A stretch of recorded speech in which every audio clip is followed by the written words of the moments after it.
Archbishop Carlo Maria Viganò has released his statement, his official response to the motu proprio of Pope Francis, restricting the traditional Latin Mass and basically undermining what Pope Benedict XVI had done in his motu proprio, Summorum Pontificum. The name of the statement by Archbishop Viganò, which you're going to see in this video, this is just the intro, is Lapides clamabunt, the stones cry out. It's from Luke's gospel where Christ is coming into Jerusalem and he says, if these are quiet, even the stones will cry out. So here is the full video of Archbishop Viganò presenting his response to Pope Francis. You'll see it run in just a minute. He sent it to me. I did a little bit to the video. I cleaned up the audio a lot. There was some hum and there was some reverb, so I cleaned that up. He does have an Italian accent, and I think by modifying and compressing and helping the audio track, you'll understand Archbishop Viganò more clearly. So here he is, Archbishop Viganò, with his official response. Traditiones custodes. This is the incipit of the document with which Francis imperiously cancels the previous motu proprio Summorum Pontificum of Benedict XVI. The almost mocking tone of the bombastic quotation from Lumen Gentium will not have escaped notice.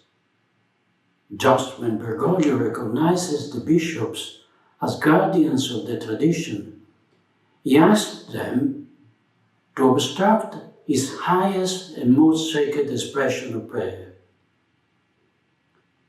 Anyone who tries to find within the folds of the text some escamotage to circumvent the text should know that the draft sent to the Congregation for the Doctrine of the Faith for revision was extremely more drastic than the final text. A confirmation, if ever it were needed, that no particular pressure was needed from the historical enemies of the Tridentine liturgy, beginning with the scholars of Sant Anselmo, to convince His Holiness to try his hand at what he does best, demolishing. Ubi solitudinem faciunt, pacem appellant. They make a wasteland and call it peace.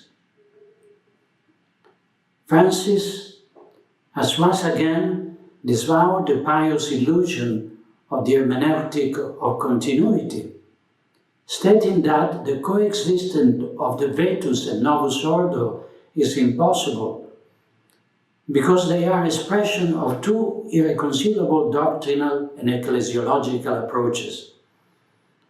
On one hand, there is the Apostolic Mass, the voice of the Church of Christ.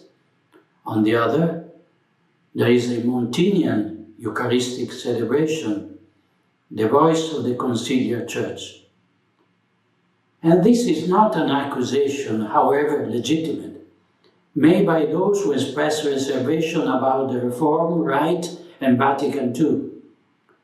Rather, it is an admission, indeed a proud affirmation of ideological adherence on the part of Francis himself, the head of the most extremist faction and progressivism. His dual role as Pope and liquidator of the Catholic Church allows him, on one hand, to demolish it with decrees and act of government, and on the other hand, to use the prestige of his office entails to establish and spread the new religion over the rubble of the old one.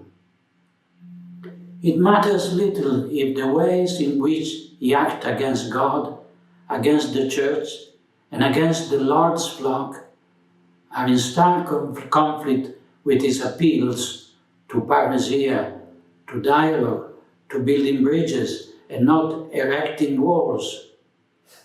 The Church of Mercy and the field hospital turn out to be empty rhetorical devices, since it ought to be Catholics who benefit from them and not heretic or fornicators.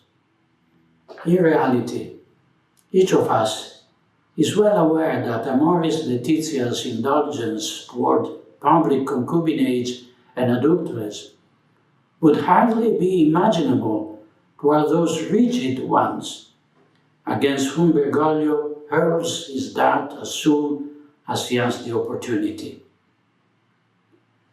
After years of this pontificate, we have all understood that the reasons given by Bergoglio for declining a meeting with a prelate, a politician, or a conservative intellectual do not apply to the monastic cardinal, the heretic bishop, the abortionist politician, or the globalist intellectual. In short, there is a blatant difference in behavior from which one can grasp the partiality and partisanship of Francis in favor of any ideology, thought, project, scientific, artistic, or literary expression that is not Catholic. Anything that even only vaguely evokes anything Catholic seems to arouse in the tenants of Santa Marta an aversion that, is disconcerting to say the least, if only in virtues of the throne on which he is seated.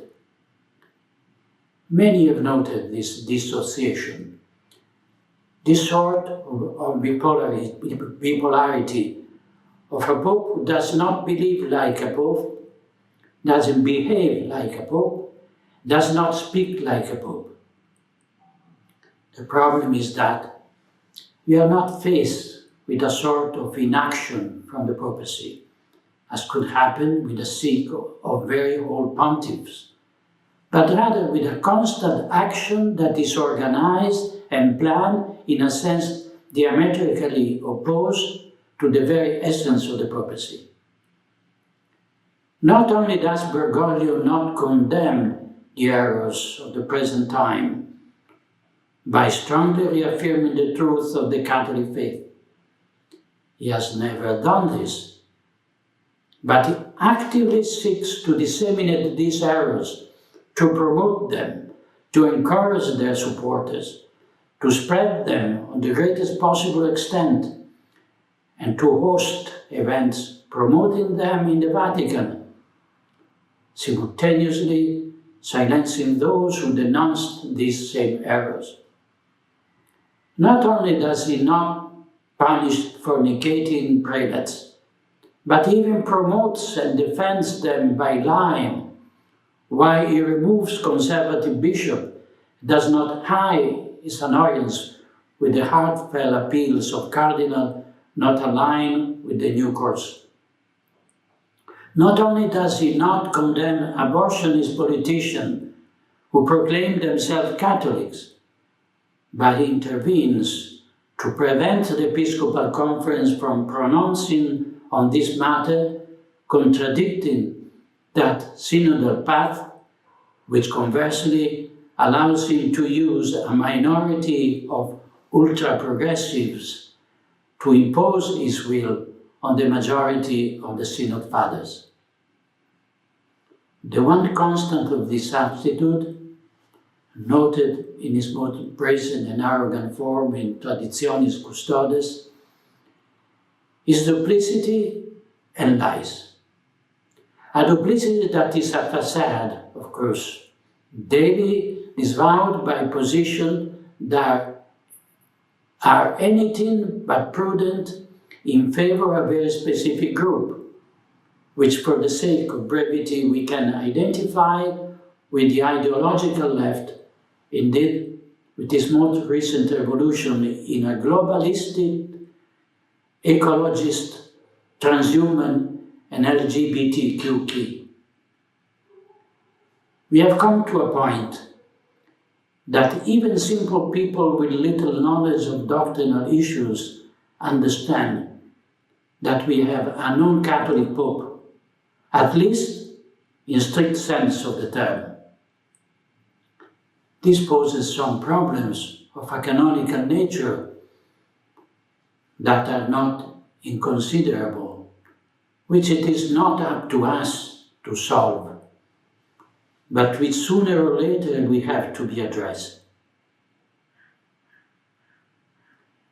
Another significant element of this pontificate, taken to its extreme consequences with Traditionis Custodes, is Bergoglio's ideological extremism. An extremism that is deploring words when it concerns others, but which shows itself in its most violent and ruthless expression when it is he himself who put it into practice against clergy and laity connected to the ancient rite and faithful to the sacred tradition. Towards the Society of St. Pius X, he shows himself willing to make concession and to establish a relationship as good neighbors, but towards the poor priest and faithful who have to endure 1,000 humiliations and blackmail in order to beg for a Mass in Latin, he shows no understanding, no humanity. This behavior is not accidental. Archbishop Lefebvre's movement enjoys in its own autonomy and economic independence, and for this reason he has no reason to fear retaliation or commissioners from the Holy See. But the bishops, priests, and clerics incardinated in a diocese or religious order know that hanging over them is the sword of Damocles of removal from office, dismissal from the ecclesiastical state, and deprivation of their very means of subsistence. Those who have had the opportunity to follow my speeches and declaration know well what my position is on the Council and on the Novus Ordo.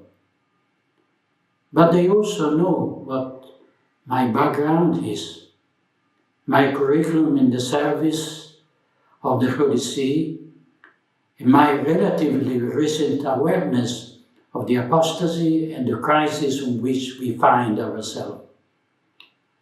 For this reason, I would like to reiterate my understanding for the spiritual path of those who, precisely because of this situation, cannot or are not yet able to make a radical choice, such as celebrating or attending exclusively the Mass of St. Pius V. Many priests discover the treasure of the Venerable Tridentine liturgy only when they celebrate it and allow themselves to be permeated by it. And it is not uncommon for an initial curiosity towards the extraordinary form, certainly fascinating due to the solemnity of the rite, to change quickly into the awareness of the depth of the words, the clarity of the doctrine, the incomparable spirituality that it gives birth to and nourishes in our souls. There is a perfect harmony that words cannot express, and that the faithful can understand only in part, but which touches the heart of the priesthood as only God can. This can be confirmed by my confreres, who have approached the usus antiquus after decades of obedient celebration of the Novus Ordo. A world opens up, a cosmos that includes the prayer of the breviary with a lesson of Matins, the commentaries of the Fathers, the cross-reference to the text of the Mass, the martyrology in the hour of the Primum. They are sacred words, not because they are expressed in Latin, but rather they are expressed in Latin because the vulgar language would demean them, would profane them, as Dom Guéranger wisely observed. These are the words of the bride to the divine bridegroom. words of the soul that lives in intimate union with God, of the soul that lets itself be inhabited by the Most Holy Trinity. Essentially, priestly words, in the deepest sense of the term, which implies in the priesthood not only the power to offer sacrifice, but to unite in self-offerings to the pure, holy, and immaculate victim. It has nothing to do with the rambling of the Reformed Rite, which is too intent on pleasing the secularized mentality to turn to the majesty of God and to the heavenly court. So preoccupied with making itself understandable that one has to give up on communicating anything but trivial obviousness. So careful not to hurt the feeling of heretics as to allow itself to keep silent about the truth just at the moment in which the Lord God makes himself present on the altar. So fearful of asking the faithful for a slighted commitment as to rivalize the sacred song, any artistic expression linked to the worship. The simple fact that the Lutheran pastors, modernists and well-known Freemasons collaborated in drafting of that rite should make us understand, if not the bad faith or the willful misconduct, at least the horizontal mentality devoid of any supernatural impetus, which motivated the author of the so-called liturgical reform, who, as far as we know, certainly does not shine with the sanctity with which the sacred author of the text of the ancient Missale Romanum and of the entire liturgical corpus shine. How many of you priests, and certainly also many lay people, in reciting the wonderful verses of the Pentecostal sequence, were moved to tears, understanding that your initial predilection for the traditional liturgy had nothing to do with a sterile aesthetic satisfaction, but had evolved into a real spiritual necessity, as indispensable as breathing. How can we explain to those who today would like to deprive you of this priceless good, that blessed rite has made you discover the true nature of your priesthood, and that from it, and only from it, you are able to draw strength and nourishment to face the commitments of your ministry? How can you make it clear that the obligatory return to the Montinian rite represents an impossible sacrifice for you? Because in the daily battle against the world, the flesh, and the devil, it leaves you disarmed, prostrated, and without strength. It is evident that only those who have not celebrated the Mass of St. Pius V can consider it as an anointing tinsel of the past, which can be done without. Even many young priests, accustomed to the Novus Ordo since their adolescence, have understood that the two forms of the rite have nothing in common, and that one is so superior to the other as to reveal all its limits and criticisms to the point of making it almost painful to celebrate. It is not a question of nostalgia, of a cult of the past. Here we are speaking of the life of the soul, its spiritual growth, ascesis and mysticism. Concept that those who are their priesthood, who see their priesthood as a profession, cannot even understand, just as they cannot understand the agony that a priest's soul feels in seeing the Eucharistic spaces desecrated during the grotesque rite of communion in the era of the pandemic farce. This is why I find it extremely unpleasant to read in the Traditionis Custodiet that the reason why Francis believes that the Motu Proprio Summorum Pontificum was promulgated 14 years ago lay only in the desire to heal the so-called schism of Archbishop Lefebvre. Of course, the political calculation may have had its weight, especially at the time of John Paul II, even if at that time the faithful of the Society of St. Pius X were few in number. But the request to be able to restore citizenship to the Mass, which for 2 millennia nourished the holiness of the faithful and gave the sap of life to Christian civilization, cannot be reduced to a contingent fact.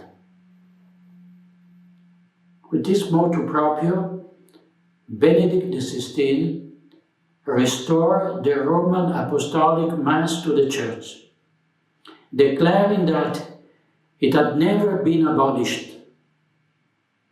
Indirectly, he admitted that there was an abuse by Paul VI, when in order to give authority to his rite, he ruthlessly forbade the celebration of the traditional liturgy.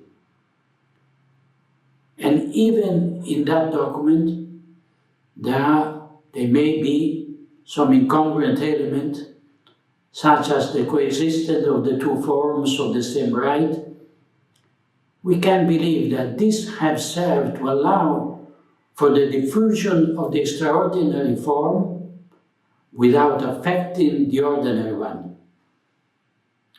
In other times, it would have seemed incomprehensible to let a Mass steeped with the misunderstandings and omission to be celebrated, when the authority of the Pontiff could have simply restored the ancient rite. But today, with the heavy burden of Vatican II and with the now widespread secularized mentality, even the mere necessity of celebrating the Tridentine Mass without permission can be considered an undeniable good. A good that is visible to all due to the abundant fruits it brings to the community where it is celebrated.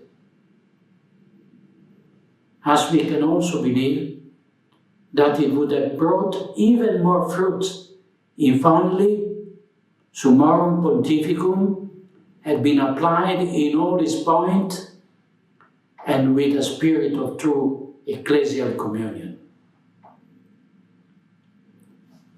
Francis knows well that the survey taken among bishops all over the world did not yield negative result, although the formulation of the question made clear what answer he wanted to receive.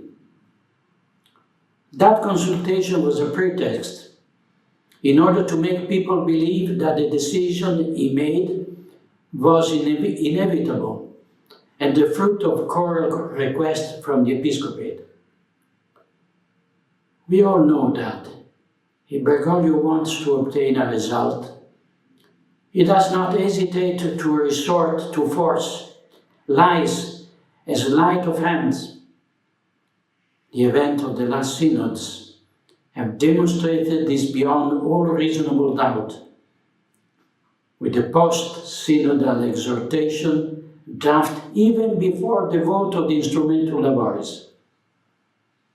Also in this case, therefore, the pre-established purpose was the abolition of the Tridentine Mass, and the prophecies, that is, the apparent excuse, had to be the supposed instrumental use of the Roman Missal in 1962, often characterized by a rejection not only of the liturgical reform, but of the Vatican Council II itself.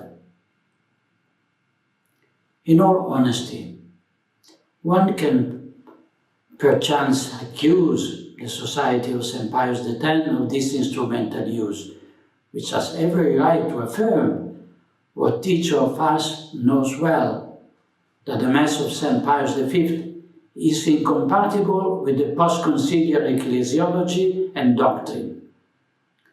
But the Society is not affected by the motu proprio, and has always celebrated using the 1962 Missal, precisely by virtue of that inalienable right which Benedict XVI recognized, which was not created ex nihilo in 2007. The diocesan priest who celebrates Mass in the church assigned to him by the bishop, and who every week must undergo the third degree through the accusation of zealous progressive Catholic only because he has dared to recite the Confiteor prior to the administering communion to the faithful, knows very well that he cannot speak ill of the Novus Ordo or Vatican II, because at the first synod he would already be summoned to the Curia and sent to a parish church lost in the mountains. That silence, always painful and almost always perceived by everyone as more eloquent than many words, is the price that he has to pay in order to have the possibility of celebrating the Holy Mass of all time, in order not to deprive the faithful of the graces that it pours down upon the Church and the world. And what is even more absurd is that while he hear it said with impunity that the Tridentine Mass ought to be abolished because of its incompatibility with the ecclesiology of the Vatican II, as soon as we say the same thing, that is, that the Montinian Mass is incompatible with the Catholic ecclesiology, we are immediately made the object of condemnation, and our affirmation is used as evidence against us before the revolutionary tribunal of Santa Marta. I wonder what sort of spiritual disease could have struck the shepherds in the last few decades, in order to lead them to become not loving father but ruthless censors of their priests, official constantly watching and ready to revoke all right in virtues of the blackmail that they do not even try to conceal. This climate of suspicion does not in the least contribute to the serenity of many good priests, when the good they do is always placed under the lens of functionaries who consider the faithful link to the tradition as a danger, as anointing present to be tolerated so long as it does stand out too much. But how can we even conceive of a church in which the good is systematically hindered, and whoever does it is viewed with suspicion and kept under control? I therefore understand the scandal of many Catholics faithful, and not a few priests in the face of this shepherd who, instead of smelling his sheep, hungrily beats them with a stick. The misunderstanding of being able to enjoy a right as if it were a gracious concession may also be found in the public affairs, where the state permits itself to authorize travel, school lessons, the opening of activities, and the performance of work, as long as one undergoes inoculation with the experimental genetic serum. Thus, just as the extraordinary form is granted on the condition of accepting the consul and the reform mass, so also in a civil sphere the rights of citizens are granted on the condition of accepting the pandemic narrative, the vaccination, and the tracking systems. It is not surprising that in many cases it is precisely priests and bishops and Bergoglio himself who ask that people be vaccinated in order to access the sacraments. The perfect synchrony of action of both sides is disturbing, to say the least. But where, then, is this instrumental use of this Missale Romano? Should we not rather speak of the instrumental use of the Missal of Paul VI, which, to paraphrase Bergoglio's words, is ever more characterized by a growing rejection not only of the preconciliar liturgical tradition, but all the ecumenical council prior to Vatican II? On the other hand, is it not precisely Francis who considers as a threat to the council the simple fact that a Mass may be celebrated which repudiates and condemns all the doctrinal deviation of Vatican II?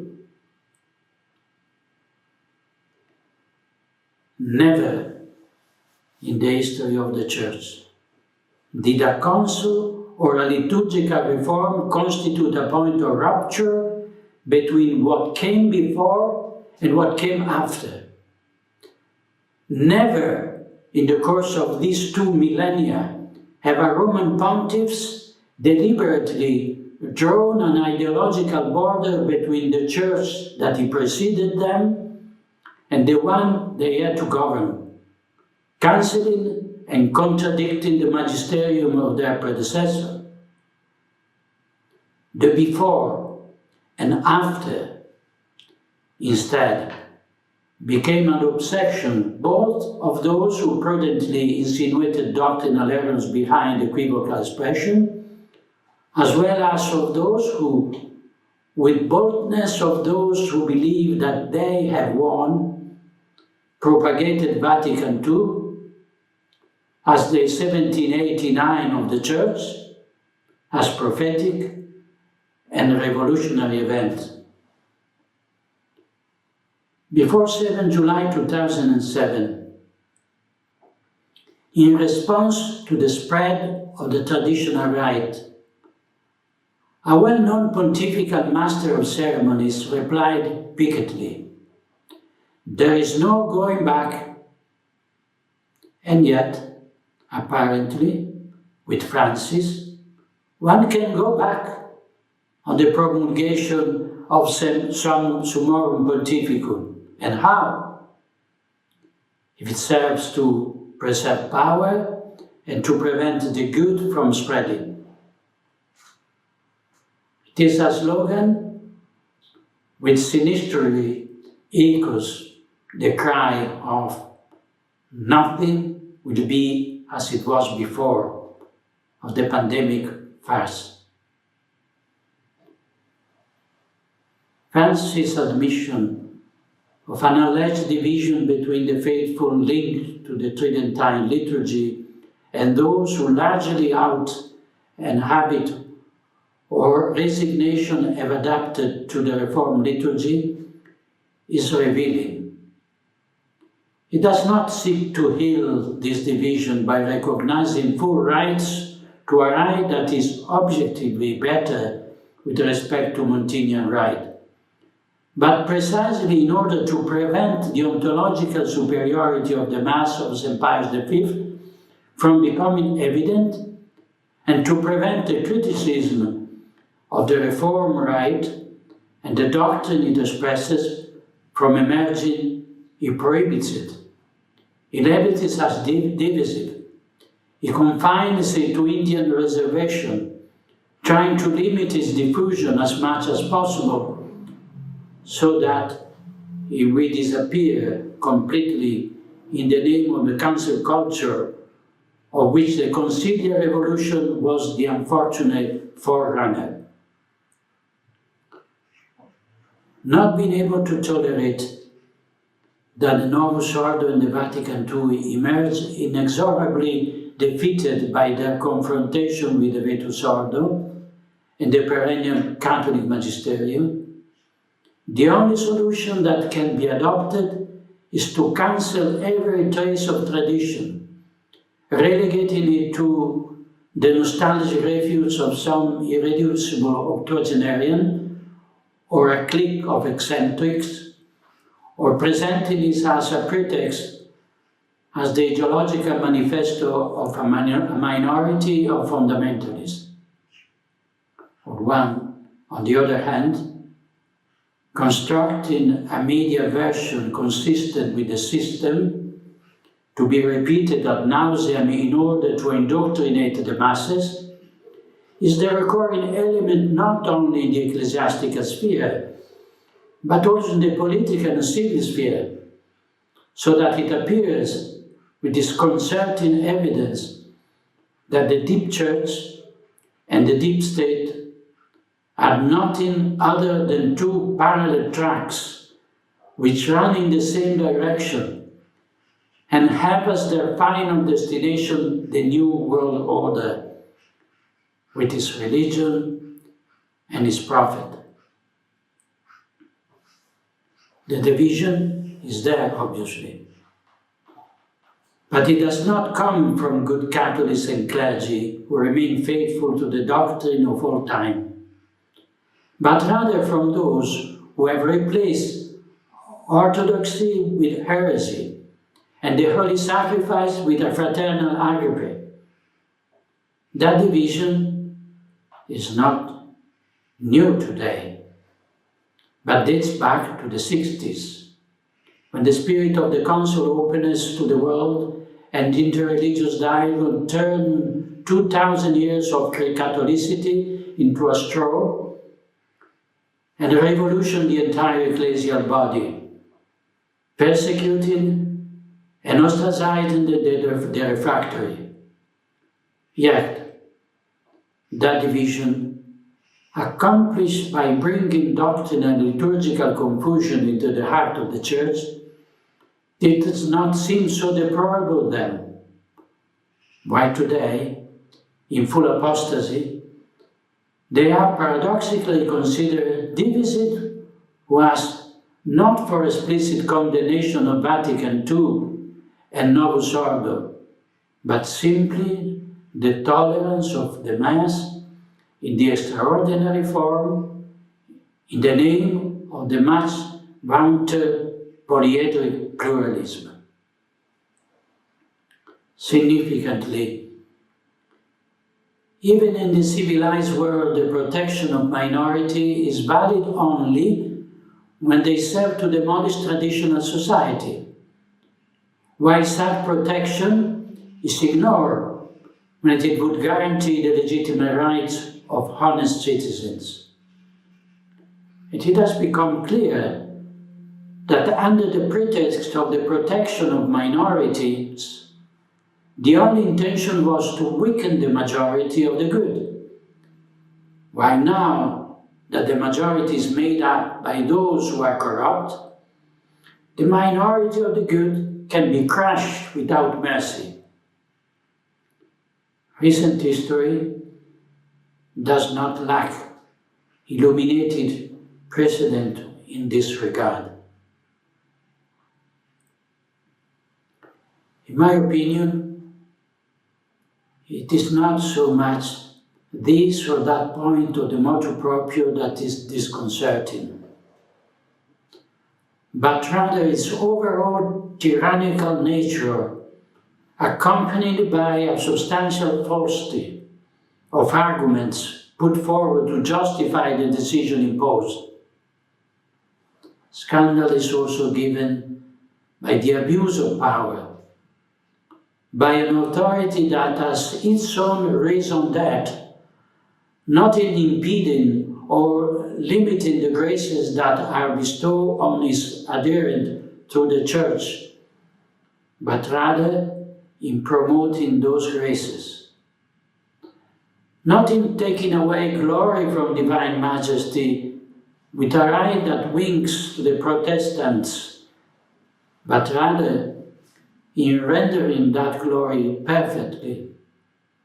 Not in sowing doctrinal or moral error, but rather in condemning and eradicating them. Here too, the parallel with what takes place in the civil world is all too evident. Our rulers abuse their power just as our prelates do, imposing norms and limitations in violation of the most basic principle of law. Furthermore, it is precisely those who are constituted in authority on both fronts who often avails themselves of a mere de facto recognition by the rank and file, citizens and faithful, even when the methods by which they have taken power violated, if not the letter, then at least the spirit of the law. The case of Italy, in which a non-elected government legislated on the obligation to be vaccinated and on the Green Pass, violating the Italian constitution and the natural rights of the Italian people, does not seem very dissimilar to the situation in which the Church finds herself with a resigned pontiffs replaced by Jorge Mario Bergoglio, chosen or at least appreciated and supported by the St. Gallen Mafia and the ultra-progressive episcopate. It remains obvious that there is a profound crisis of authority, both civil and religious, in which those who exercise power do so contrary to those whom they are supposed to protect, and above all contrary to the purpose for which that authority has been established. I think that it has been understood that both civil society and the Church suffers from the same cancer that struck the former with the French Revolution and the latter with the Second Vatican Council. In both cases, Masonic thought is at the foundation of the systematic demolition of the institution and its replacement with a simulacrum that maintains its external appearances, hierarchical structure, and coercive force, but with purposes diametrically opposed to those he ought to have. At this point, citizens on the one hand and the faithful on the other find themselves in condition of having to disobey earthly authority in order to obey divine authority, which governs nations and the Church. Obviously, they're reactionaries, that is, those who do not accept the perversion of authority and want to remain faithful to the Church of Christ and to their homeland, constitute an element of dissent that cannot be tolerated in any way, and therefore they must be discredited, delegitimize, threaten, and deprive of their rights in the name of a public good that is no longer the bonum commune, but is contrary.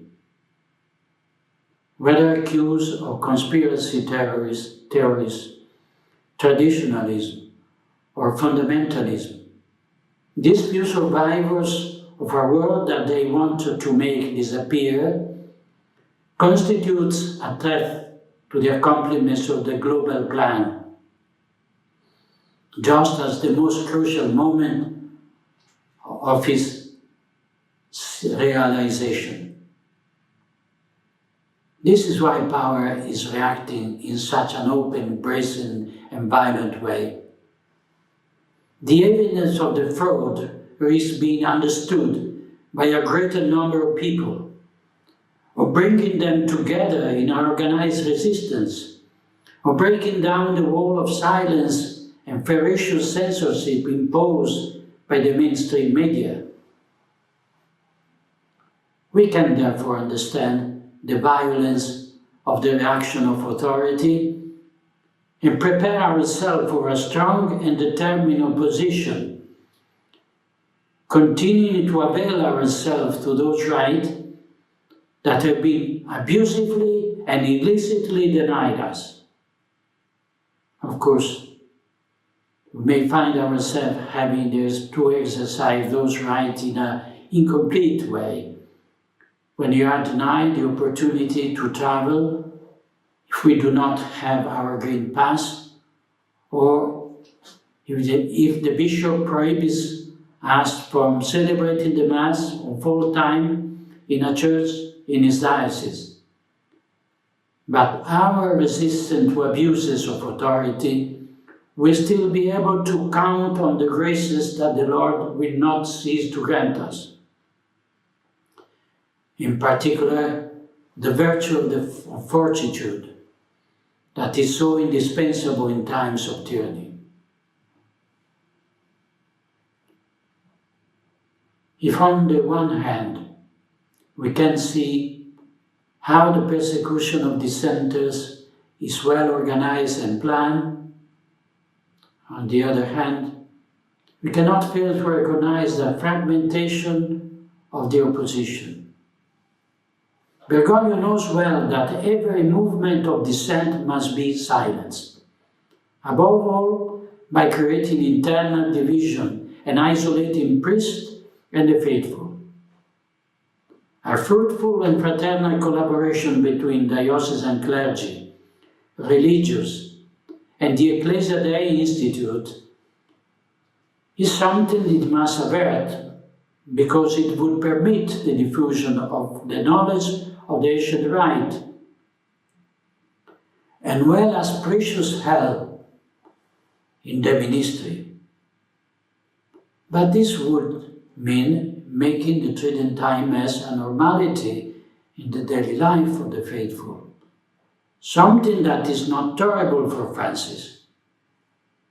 For this reason, diocesan clergy are left at the mercy of their ordinaries, while the Ecclesia Dei Institute are placed under the authority of the Congregation for Religions, as a sad prelude to a destiny that has already been sealed.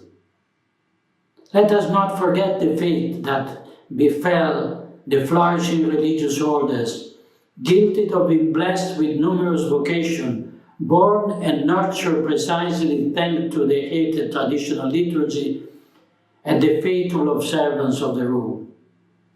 This is why certain form of insistence on the ceremonial aspect of the celebration risk legitimizing the provision of the commissar and play Bergoglio's game. Even in the civil world, it is precisely by encouraging certain excesses by the dissenters that those in power marginalize them and legitimize repressive measures towards them.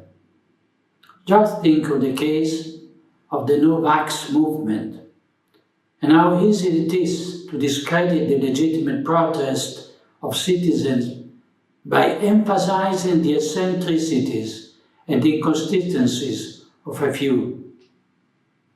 It is all too easy to condemn a few agitated people who, out of exasperation, set fire to a vaccine center, overshadowing millions of honest persons who take to the street in order not to be branded with a health passport or fined if they do not allow themselves to be vaccinated. Another important element for all of us is the necessity of giving visibility to our composed protest and ensure a form of coordination for public action. With the abolition of the Summorum Pontificum, we find ourselves taken back 20 years. This unhappy decision by Bergoglio to cancel the motu proprio of Pope Benedict is doomed to inexorable failure, because it touches the very soul of the Church, of which the Lord himself is pontiff and high priest. It is not a given that the entire episcopate, as we are seeing in the last few days with relief, will be willing to passively submit to form of the authoritarianism that certainly do not contribute to bringing peace to soul. The Code of Canon Law guarantees the bishops the possibility of dispensing their faithful from particular or universal law under certain conditions. Secondly, the people of God have well understood the subversive nature of traditionis custodes and are instinctively led to want to get to know something that arouses such disapproval among progressives. Let us not be surprised, therefore, if we soon begin to see the faithful coming for ordinary parish life, and even those far from the Church finding their way to the churches where the traditional Mass is celebrated. It will be our duty, whether as minister of God or as simple faithful, to show firmness and serene resistance to such abuse, walking along the way of our own little Calvary with a supernatural spirit, with a new high priest, while the new white high priest and scribes of the people mock us and label us as fanatics. It will be our humility, the silent offering of injustice toward us, and the example of life consistent with the creed that we profess, that will merit the triumph of the Catholic Mass and the conversion of many souls.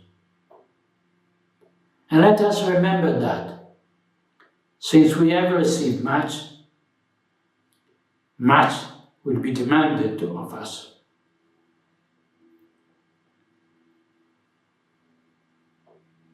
What father among you,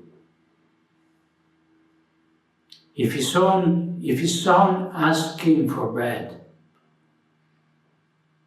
will give him a stone? Or if he asks for a fish, will give him a serpent instead?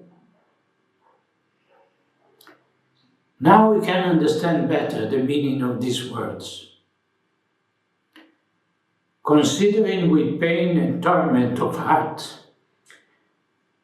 the cynicism of a father who gives us the stones of a soulless liturgy, the serpents of a corrupted doctrine, and the scorpion of an adulterate morality,